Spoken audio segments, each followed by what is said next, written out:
Death penalty का जो punishment है, इसका कॉन्स्टिट्यूशनल वैलिडिटी भी काफी बार चैलेंज हुआ है ना।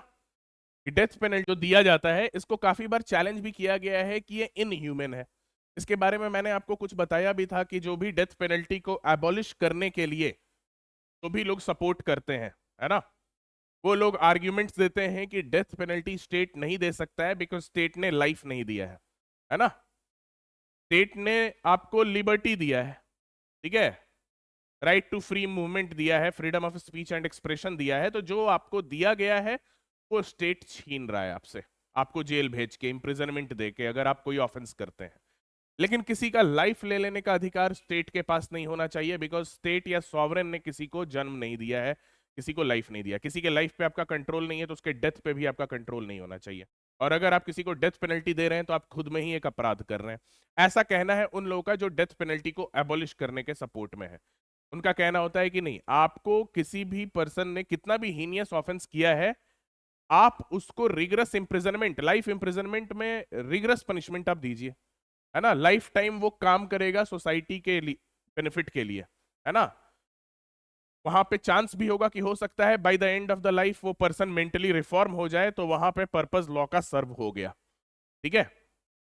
बट डेथ पेनल्टी को जो एबॉलिश करने के लिए जो लोग एडवोकेट करते हैं, वो लोग विक्टिम्स के राइट को थोड़ा इग्नोर कर देते हैं, थोड़ा साइडलाइन कर देते हैं, है ना। विक्टिम के भी राइट को आपको ध्यान में रखना होता है। तो इसीलिए आपको डेथ पेनल्टी का पनिशमेंट अभी भी वैलिड है, लेकिन फिर भी क्योंकि इसके अगेंस्ट बहुत सारे आर्ग्यूमेंट्स भी आते हैं, तो इसलिए सुप्रीम कोर्ट ने कुछ गाइडलाइन दिया है, कुछ कॉशंस दिया है, कुछ चेक्स दिया है कि जब भी डेथ पेनल्टी इंपोज कर रहे हैं, है ना, तो उस समय क्या क्या चीजों को ध्यान रखना है। मतलब डेथ पेनल्टी यूजुअली आपको किसी को नहीं दे देना है। डेथ पेनल्टी एकदम ब्रूटल और ग्रोटेस्क मैनर में अगर किसी को मारा गया है तभी देना चाहिए, है ना। ऐसा नहीं किसी का मर्डर हुआ तो डेथ पेनल्टी दे दो, है ना। ट्रीजन किया, डेथ पेनल्टी दे दो, नहीं। वहां पे आपको देखना है कि कोई ऑल्टरनेटिव पनिशमेंट यहाँ पे सफिशियंट नहीं होगा, तभी आपको डेथ पेनल्टी देना है। Means death penalty is not the rule, death penalty is an exception, ठीक है। तो ये सारे प्रिंसिपल्स जो है सुप्रीम कोर्ट के डिफरेंट जजमेंट्स के थ्रू आपको ले डाउन किए गए हैं। तो हम लोग डेथ पेनल्टी से रिलेटेड जो मेजर जजमेंट्स है उसको आज के क्लास में देखेंगे पहले, ठीक है। इसका डेथ पेनल्टी वैसे कैसे कैसे ऑफेंस के लिए दिया गया है? मर्डर के लिए दिया गया है, ट्रीजन के लिए दिया गया है, rape of child below 12 years के लिए दिया गया है, gang rape of girl below 16 years के लिए दिया गया है, और भी कुछ कुछ सिचुएशंस में डेथ पेनल्टी प्रेस्क्राइब किया गया है, ठीक है। खैर वो तो हम लोग देखेंगे जब वो ऑफेंस देखेंगे। तो डेथ पेनल्टी का कॉन्स्टिट्यूशनल वैलिडिटी जो है बहुत केसेस में चैलेंज किया गया है। अच्छा, डेथ पेनल्टी को अगर डिफाइन करना हो तो आप कैसे डिफाइन कर सकते हैं, ठीक है। कि what do you mean by death penalty? Killing anybody तो सिंपली हम डेथ पेनल्टी कह सकते हैं? नो, ठीक है। डेथ पेनल्टी को अगर डिफाइन करना हो, ये तो सबसे हार्सेस्ट फॉर्म ऑफ पनिशमेंट है जो आपके पिनल कोड में आपको प्रोवाइड किया गया है, ठीक है। डेथ पेनल्टी को डिफाइन किया जाता है बहुत ही सिंपल टर्म में, जुडिशियल किलिंग, ठीक है। It is called as judicial killing और जुडिशियली टेकिंग द लाइफ, और judicially taking the life as a form of punishment, as a form of punishment, ठीक है। This is how death penalty is defined, it is the judicial killing, ठीक है, और judicially taking the life as a form of punishment, है ना। ऐसा भी आप नहीं बोल सकते कि death penalty is a is a killing of a human being at the direction of the state, ऐसा आप नहीं बोल सकते। आप क्या बोलेंगे? जुडिशियल किलिंग और judicially taking the life of a person. State के डायरेक्शन पे तो इनकाउंटर भी होता है ना, but encounter is not a death penalty, ठीक है। तो ये ध्यान में रखना, ये सब बहुत ही इजी चीज है, लेकिन नहीं आप सुने रहते हैं तो आप लिख नहीं पाते हैं, है ना। तो डेथ पेनल्टी का मतलब क्या हुआ? जुडिशियली किलिंग, है ना, judicially taking the life of any person. और जुडिशियली कब? जब उसका प्रॉपर ट्रायल हुआ, है ना, सारे रेमेडीज उसको को अवेल करने के मौके दिए गए, है ना। उसके बाद फाइनली डिटरमाइन हुआ कि इस पर्सन को डेथ पेनल्टी देना है, राइट। अब डेथ पेनल्टी का कॉन्स्टिट्यूशनल वैलिडिटी या फिर इससे रिलेटेड जितने भी लैंडमार्क केसेस हैं डेथ पेनल्टी से रिलेटेड, उसको देखते हैं, ठीक है। One of the first cases Rajendra Prasad versus state of UP. इससे पहले के भी बहुत सारे केसेस हैं, लेकिन बेसिकली यहीं से ज्यादातर डेथ पेनल्टी से रिलेटेड जो है सुप्रीम कोर्ट ने थोड़ा बहुत अपना मतलब एक स्टैंड रखने का कोशिश किया कि death penalty as a rule हमें नहीं देना चाहिए किसी भी केस में। Rajendra Prasad versus state of UP.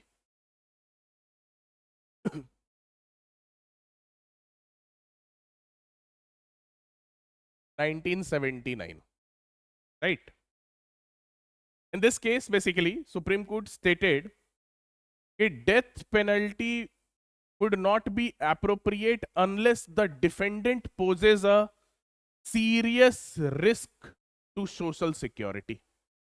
Death penalty आपको कब देना है? तभी देना है, यहां पे ये नहीं बोल रहा है कि रेयरेस्ट केस होना चाहिए, हीनियस केस। देखो डेथ पेनल्टी भी कब देना है, उससे रिलेटेड रूल्स डेवलप हुए हैं।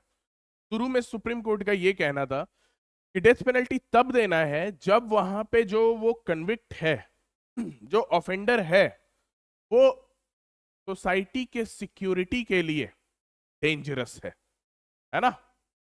सोसाइटी हो सकता है उसको अगर डेथ पेनल्टी नहीं दिया जाए तो सोसाइटी हो सकता है इनसिक्योर, सोसाइटी के लिए सोसाइटल रिस्क है अगर वो पर्सन, ठीक है। तो ये पूरा का पूरा इस जजमेंट में फोकस किस पे है? ऑफेंडर के ऊपर, ऑफेंडर के एक्ट के ऊपर नहीं है, ये ध्यान में रखना।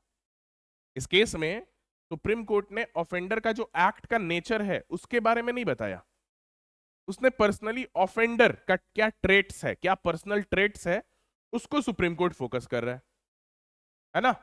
कि when he poses ongoing serious threat to social security, वैसे केसेस में ही आपको डेथ पेनल्टी देना है, ठीक है। कि जब वहां पे offender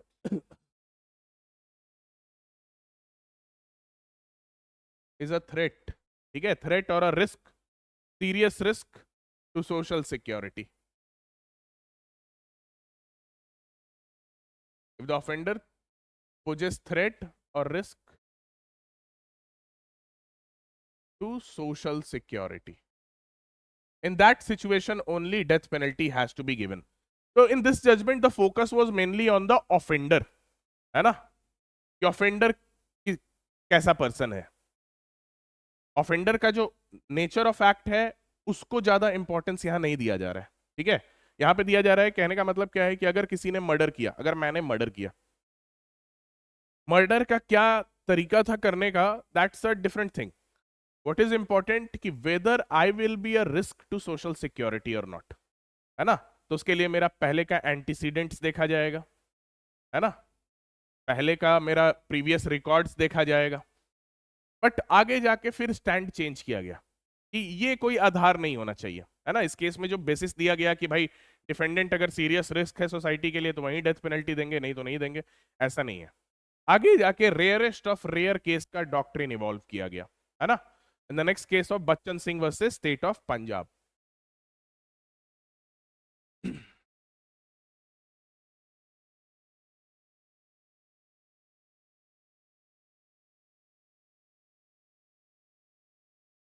Bachchan Singh versus state of Punjab 1980, 5 जज बेंच।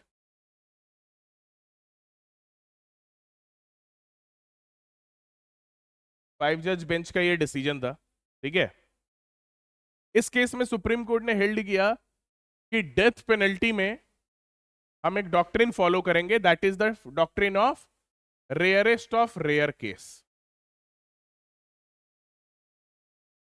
कि केस का नेचर, जो केस के फैक्ट्स और सरकमस्टेंस हैं, अगर वो रेयरेस्ट ऑफ रेयर नेचर के हैं, ठीक है, जिसमें बेसिकली किस तरीके से विक्टिम को मारा गया, है ना, क्या नेचर था क्राइम का, अपराध करने का, है ना, किस तरीके का, किस लेवल का, किस डिग्री का इंटेंशन मेंसरिया इन्वॉल्व था, इन सबको देख के हम देखेंगे रेयरेस्ट ऑफ रेयर केस में ये फॉल कर रहा है कि नहीं, है ना।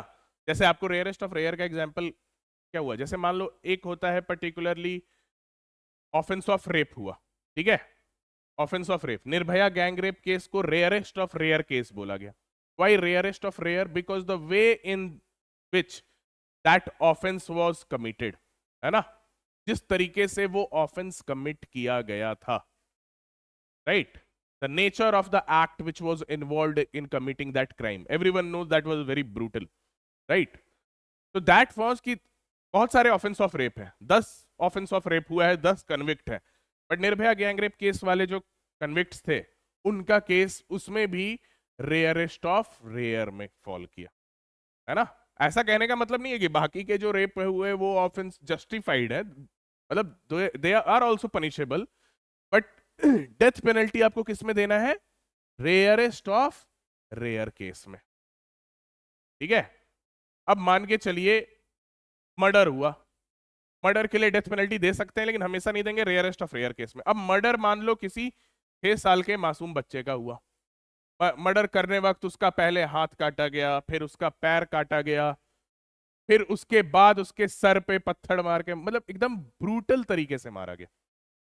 एक हुआ मर्डर, किसी को गोली मार दिया, ठीक है। अब ऐसा नहीं है कि उसमें भी डेथ पेनल्टी नहीं मिल सकता, उसमें भी मिल सकता है, अभी आगे देखेंगे, अभी आगे किस तरीके से डेथ पेनल्टी के रूल्स डेवलप हुए देखेंगे, बट हम आपको रेयरेस्ट ऑफ रेयर केस समझाना चाह रहे हैं। रेयरेस्ट ऑफ रेयर, एक हुआ मर्डर हुआ, किसी को गोली मार दी, है ना, किसी के सर पे आपने अटैक कर दिया, और एक हुआ किसी को बहुत ही तड़पा तड़पा के, वो भी इनोसेंट चाइल्ड को मारा आपने, है ना,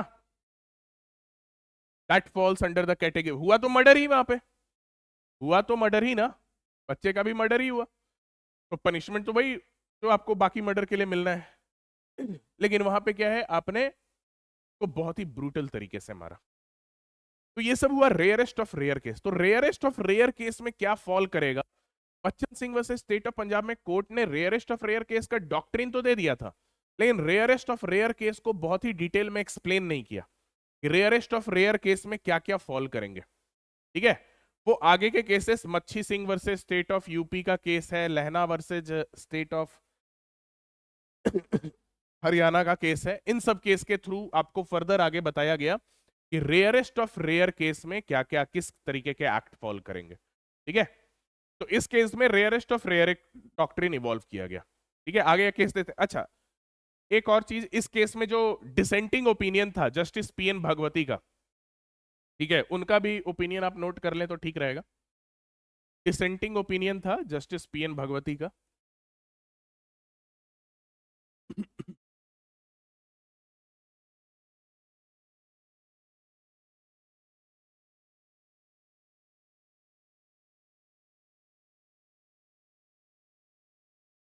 ठीक है।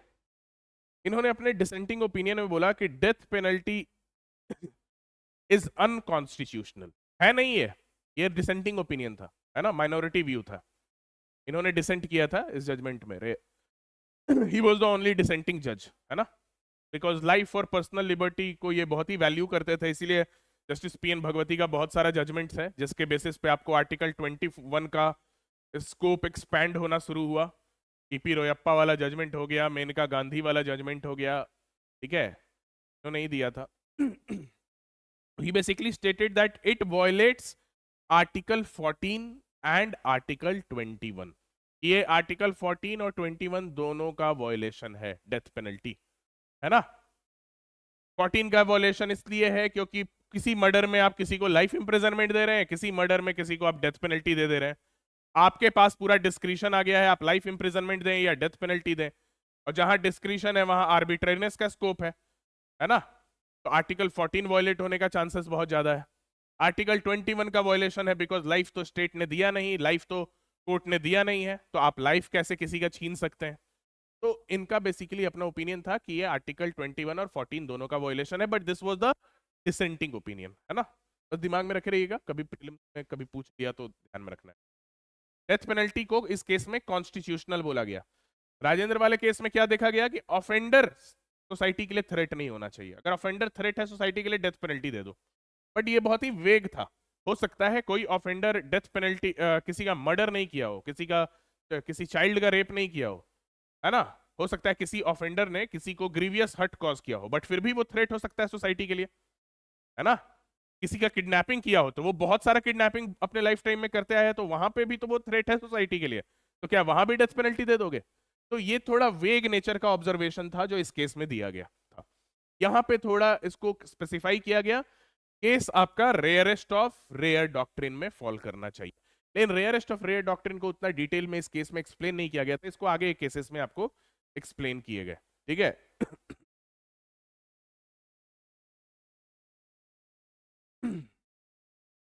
अच्छा, इसके बाद नेक्स्ट केस जो है Machhi Singh versus state of Punjab 1983।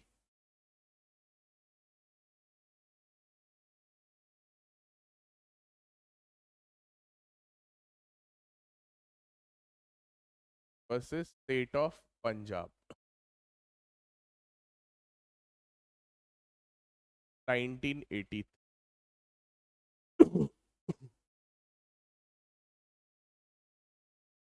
In this particular case supreme court laid further guidelines, है ना, कि कब डेथ पेनल्टी आपको इंपोज करना है। ठीक है,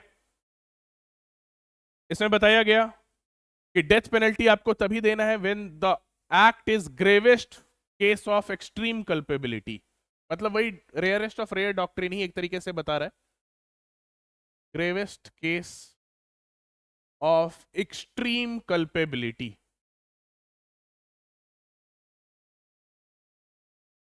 ठीक है, जहां पे थोड़ा भी जस्टिफिकेशन नहीं है एक्ट के लिए। देखो अब हम कुछ बता रहे हैं, इसको ध्यान से समझना। मतलब ऐसा नहीं कि मतलब हम किसी एक्ट को डिफेंड कर रहे हैं, जैसे कहने का मतलब है मान लो दो लोग के बीच में कोई जमीन का विवाद चल रहा है ना, दो लोग के बीच में कोई जमीन का विवाद चल रहा है। ठीक है,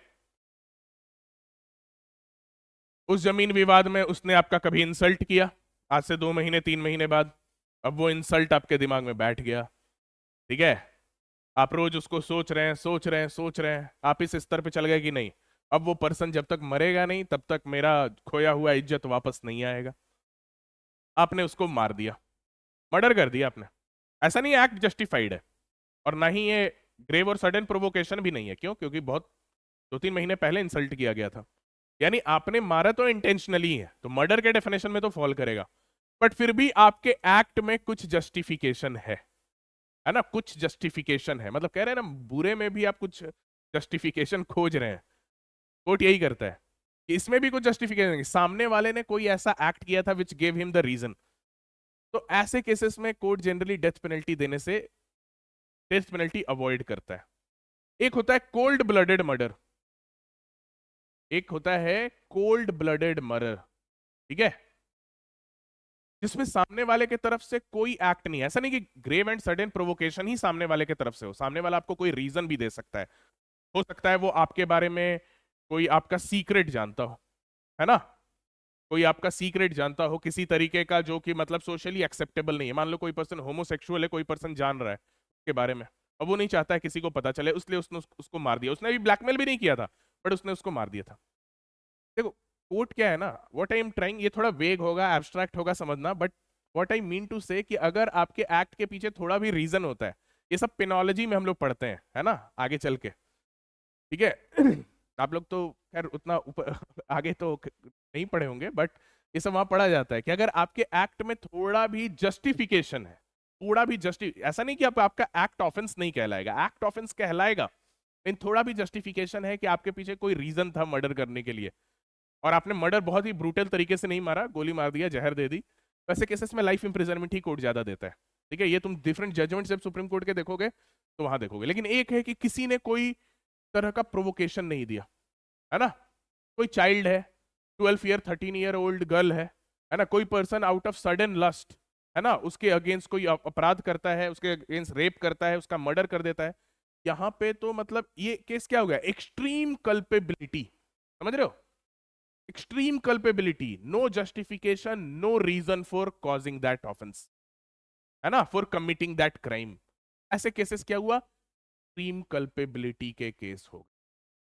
किसी का कोई पर्टिकुलर पर्सन है, ठीक है, आप चाहते हैं कि आप उसका पूरा जमीन हड़प लें, इसलिए आपने उसके पूरे खानदान को मार दिया, उधर से कोई आपको प्रोवोकेशन नहीं दिया गया था, वो आपको जानता तक नहीं है, आप खुद ग्रीड में लालच में आप इस तरह का प्लान कर रहे हैं, उसके पूरे खानदान को मार दिया और उसकी जमीन को हड़पने के लिए आपने ये सारा एक्ट किया। ये क्या हुआ? एक्सट्रीम कल्पेबिलिटी, है ना?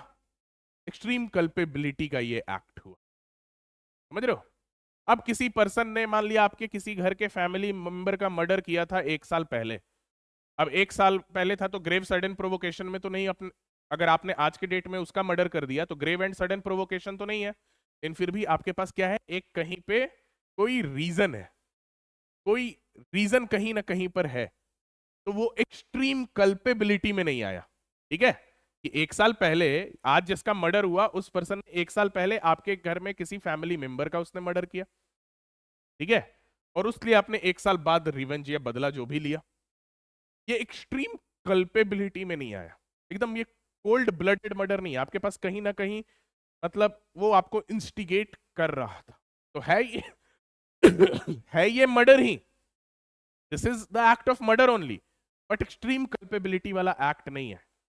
इसलिए यहां पे आपको लाइफ इंप्रिजनमेंट कोर्ट जनरली ज्यादातर देगी। वैसे कोर्ट के पास डिस्क्रिप्शन है, कोर्ट तो डेथ पेनल्टी भी दे सकती है, बट कोर्ट जो गाइडलाइंस कोर्ट ने ले डाउन किया है इन्हीं सब चीजों को ध्यान में देकर किया हुआ है। समझ रहे हो what I am trying to say, right? Extreme gravest case of extreme culpability, ठीक है। फिर डेथ पेनल्टी देने से पहले, इस केस में बताया गया डेथ पेनल्टी देने से पहले आपको जो ऑफेंडर है, ऑफेंडर एंड सरकमस्टेंस जिसमें कि वो क्राइम हुआ है, दोनों को आपको कंसीडरेशन में लेना होगा, दोनों को कंसीडरेशन में लेना होगा। अब देखो यहां पे क्या है, राजेंद्र वाला केस और जो बच्चन सिंह वाले केस है उन दोनों को कोर्ट मिक्स कर रहा है ना? राजेंद्र वाले केस में क्या था, focus was on the offender, है ना, कि offender should not be a serious threat to the society. यहां पे बोल रहा है कि ठीक है वो भी कंसिडरेशन में होगा, और साथ में ये भी होगा किस सरकमस्टेंस में वो अपराध किया गया, कि रेयरेस्ट ऑफ रेयर में तो नहीं फॉल कर रहा है उसका एक्ट। मतलब दोनों चीजों को आप कंसीडर कर सकते हैं बिफोर इंपोजिंग डेथ पेनल्टी। और तीसरा जो बहुत ही इंपॉर्टेंट ऑब्जर्वेशन इस केस में था कि डेथ पेनल्टी वहीं पर इंपोज करना है where life imprisonment will be inadequate. जहां पे life imprison, if the court is satisfied कि लाइफ इंप्रिजनमेंट जो है वो इनएडिक्वेट है ना, कि किसी ऑफेंस में जो लाइफ इंप्रिजनमेंट दिया गया दिस इज नॉट एडिक्वेट, ठीक है। अब जैसे निर्भया गैंग रेप केस जो था, में क्या है, उसने तो उतना ब्रूटल वे में ट्रीट किया था विक्टिम को। अब वो लोग को अगर लाइफ इंप्रिजनमेंट देते तो वो लोग क्या है, जेल में भी रहते हुए अपना जो है, बस वो लोग क्या है सोसाइटी में के बीच में नहीं रहते, जेल में रहते हुए वो लोग सारा कुछ जो है, सुबह उठ रहे हैं अपना पूरा day, they are enjoying sun, they are enjoying moon, they are enjoying food, है ना, और जेल में रहते रहते हो सकता है उनका वो परिवार बन गया रहता who knows it। मतलब कहने का मतलब है, but the kind of act they had committed, victim को तो जस्टिस नहीं मिल पाता। विक्टिम की फैमिली जो, मतलब वो फेटफुल नाइट का जो मेमोरीज है उस विक्टिम के फैमिली के को भी हमेशा जो है वो हॉरिफाइड करता लाइफ टाइम। जहां पे लाइफ इंप्रिजनमेंट भी लगे कि भाई ये सफिशिएंट नहीं है, कि हम किसी को उम्र कैद भी दे रहे हैं बट फिर भी लग रहा है कि नहीं ये सफिशिएंट नहीं है, this person should be killed, है ना। जहां लाइफ इंप्रिजनमेंट इनएडिक्वेट लगे, considering what these facts and circumstances and whether the case is of extreme culpability और नॉट, ठीक है। तो इस केस में आपको ये सारे प्रिंसिपल जो है डेथ पेनल्टी से रिलेटेड ले डाउन किया। अब लास्ट केस देखते हैं इससे रिलेटेड।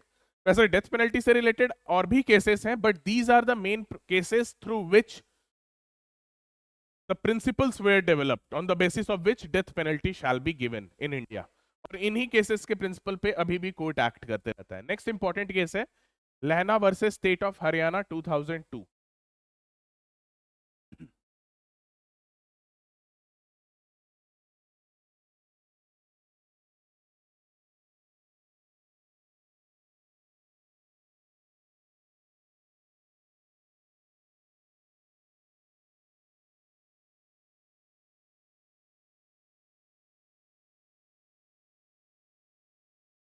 इसमें कोर्ट ने एक्सप्लेन किया circumstances which will constitute rarest of rare case.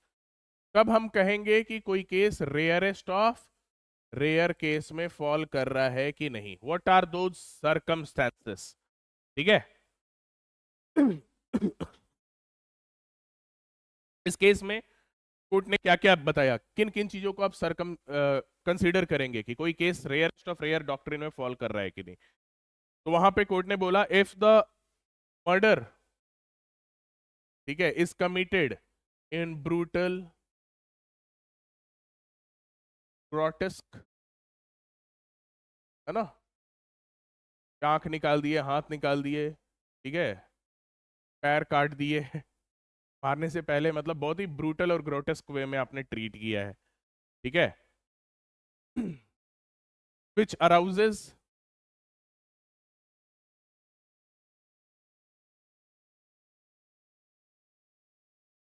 which arouses नहीं, rather which takes the common conscience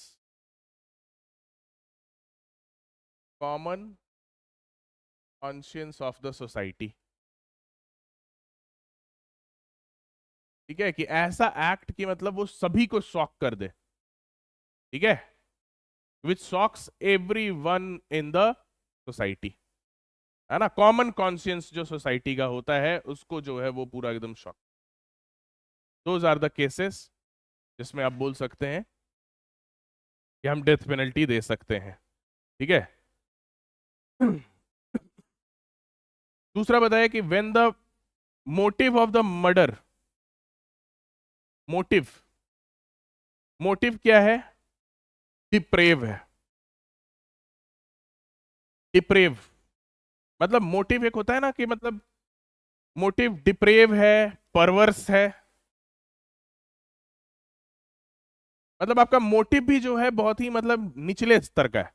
एक होता है कि किसी का भूख मिटाने के लिए कोई चोरी कर रहा है ना, कोई पर्सन आपके फैमिली मेंबर को आगे फ्यूचर में हार्म ना कॉज करे उसलिए किसी ने किसी को मारा, तो यहाँ पे चलो मोटिव थोड़ा अपने जगह पे सही होता है, लेकिन कहीं कहीं पे मोटिव ही पूरा एकदम परवर्स नेचर का है, डिप्रेव है ना, कि कोई पर्सन जो है अपना एक्सट्रीम लस्ट सेटिस्फाई करने के लिए कोई एक्ट करता है, एक्सट्रीम ग्रीड सेटिस्फाई करने के लिए कोई एक्ट करता है, तो मोटिव ही पर्सन का जो है बहुत ही डिप्रेव और परवर्स है।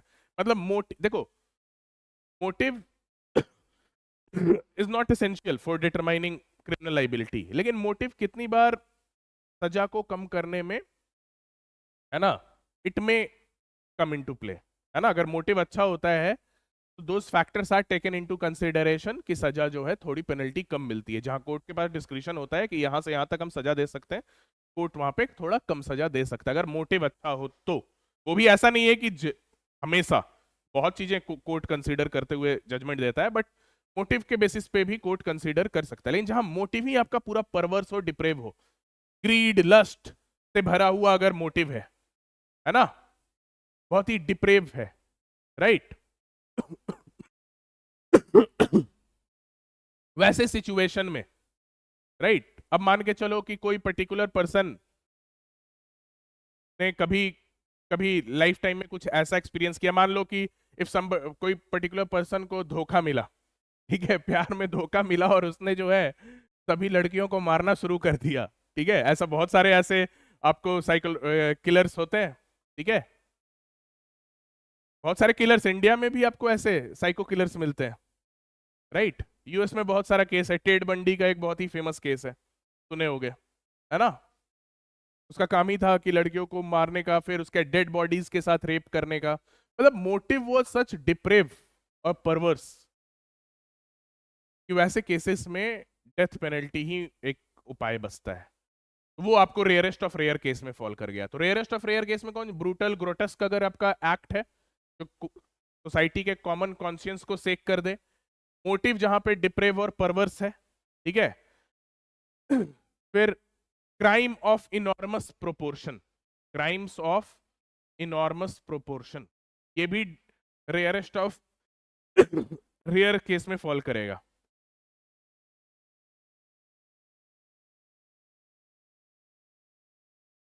क्राइम्स ऑफ इनॉर्मस प्रोपोर्शन कहने का मतलब क्या है कि उसमें आपने पूरे एक फैमिली को ही खत्म कर दिया, पूरा एक विलेज को खत्म कर दिया, पूरे एक कास्ट के लोगों को, आपने बहुत सारे लोगों को मार दिया, ठीक है, क्राइम्स ऑफ इनॉर्मस प्रोपोर्शन, मतलब एक दो मर्डर नहीं किया, बहुत लोग, हो सकता है ब्रूटल वे में नहीं मारा, लेकिन एक ही साथ 20 लोगों को मार दिया, एक ही साथ पूरे गांव के लोगों को मार दिया, ब्रूटल वे में नहीं मारा, सबको एक एक ही गोली मारा। ठीक है, तो इसमें तो रेयरेस्ट ऑफ रेयर नहीं फॉल करेगा, लेकिन यहां पे ये रेयरेस्ट ऑफ रेयर फॉल कर जाएगा। ये सब रेयरेस्ट ऑफ रेयर का आपको अलग अलग एग्जाम्पल्स है जो इस केस में एक्सप्लेन किया गया है ना, कि रेयरेस्ट ऑफ रेयर में क्या क्या फॉल कर सकता है। ऐसा नहीं है कि रेयरेस्ट ऑफ रेयर में फॉल करने के लिए वो एक्ट एकदम ब्रूटल ही होना चाहिए, है ना। अगर मर्डर किए हैं जहां पे मोटिव ही आपका बहुत डिप्रेव और परवर्स है, तो हो सकता है एक्ट आपका ब्रूटल नहीं भी है तो भी वहां डेथ पेनल्टी दे सकते हैं। हो सकता है एक्ट ब्रूटल नहीं है लेकिन आपने बहुत लोगों को मार दिया एक साथ, इनॉर्मस प्रोपोर्शन, है ना, पूरे मेंबर ऑफ द फैमिली, पूरे गांव के लोगों को मार दिया, है ना, वैसे केसेस में आपको डेथ पेनल्टी मिलता है। ठीक है, और फिर बताया कि वेयर द विक्टिम, अगर कोई इनोसेंट चाइल्ड है,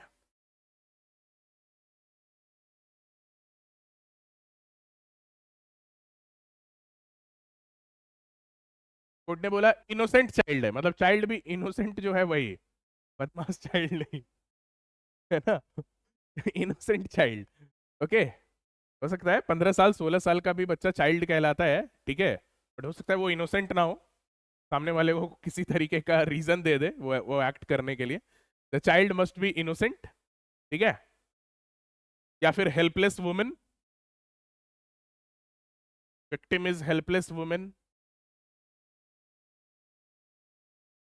और ओल्ड और इन्फर्म पर्सन, या फिर कोई ओल्ड पर्सन है, कोई इन्फर्म पर्सन है, ठीक है, and the murderer is in dominating position. Undue influence वाला कॉन्सेप्ट यहां पे आ रहा है ना, कि and the murderer is in dominating position.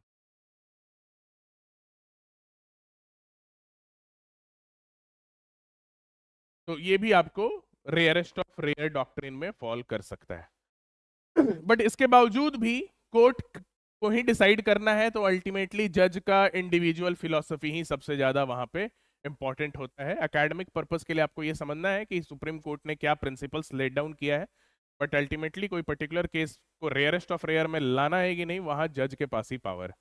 वो कुछ भी रीजन देके उसको रेयरेस्ट ऑफ रेयर के परव्यू से बाहर भी कर सकता है ना, but these are certain principles which has been laid down. ठीक है, तो देखो बहुत इजी है, राजेंद्र वाले केस में ऑफेंडर पे फोकस किया गया था। कोर्ट ने बोला था कि डेथ में, वो one of the first case है जहां पे डेथ पेनल्टी देना चाहिए कि नहीं उसको लेके क्वेश्चन रेज हुआ था। कोर्ट ने बोला ठीक है देना है, बट वहीं पे देना है जहां पे वो offender is a threat to society. But इसके बाद है कि भाई बहुत सारे एक्ट ऐसे हो सकते हैं जिसमें डेथ पेनल्टी प्रेस्क्राइब नहीं किया गया है और वहां पर भी ऑफेंडर थ्रेट टू सोसाइटी हो सकता है ना, तो ये कोई आपको डिटरमाइनिंग क्राइटेरिया नहीं होना चाहिए। बच्चन सिंह में रेयरेस्ट ऑफ रेयर लाया गया बट उतना एक्सप्लेन नहीं किया गया। मच्छी सिंह वाले में बताया गया एक्सट्रीम कल्पेबिलिटी वाला केस होना चाहिए, है ना। फिर आपका क्या, नहीं नहीं, और मच्छी सिंह वैसे स्टेट ऑफ पंजाब वाले केस में और क्या क्या हेल्ड हुआ, एक्सट्रीम कल्पेबिलिटी का केस होना चाहिए, ऑफेंडर को भी आप ध्यान में देंगे और सरकमस्टेंसेस को भी ध्यान में रखेंगे, है ना, और जहां पे लाइफ इंप्रिजनमेंट इनएडिक्वेट हो as a form of punishment, वहीं डेथ पेनल्टी देना है। और इस केस में आपको रेयरेस्ट ऑफ रेयर को एक्सप्लेन किया गया है ना, कि अगर एक्ट जो है बहुत ही ब्रूटल ग्रोटेस्क है, जो सोसाइटी के कॉमन कॉन्शियंस को सेक कर देता है, या फिर मोटिव परवर्स नेचर का है, क्राइम इनॉर्मस प्रोपोर्शन, बहुत ज्यादा लोगों का मर्डर हुआ है एक साथ, मास मर्डर मास रेप हुआ है, या विक्टिम अगर कोई बहुत ही इनोसेंट या हेल्पलेस पर्सन है जिसने कोई प्रोवोकेशन भी नहीं दिया है, कोई रीजन भी नहीं दिया है और फिर भी आपने उसका मर्डर कर दिया, है ना, वैसे सिचुएशन में